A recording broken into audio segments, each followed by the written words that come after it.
Hello good afternoon friends. ये मैं आपको 5010D ट्रैक्टर दिखाने वाली हूँ जिसकी डिलीवरी आज होगी। ये है इसका फ्रंट, ये है इसके 7.50 के टायर,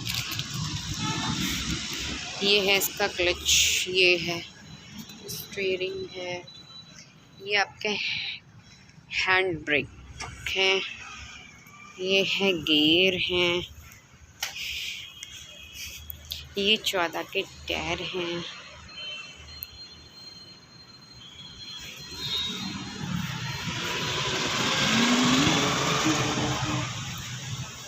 ये इसका पंप है,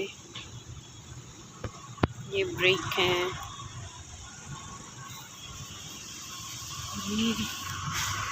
ये इसका बैक है,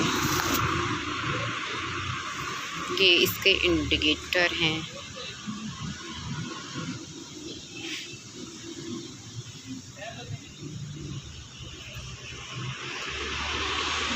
ये हमारा पूरा ट्रैक्टर है 5050D जो आज कृपाल ऑटोमोबाइल से डिलीवर्ड हो रहा है।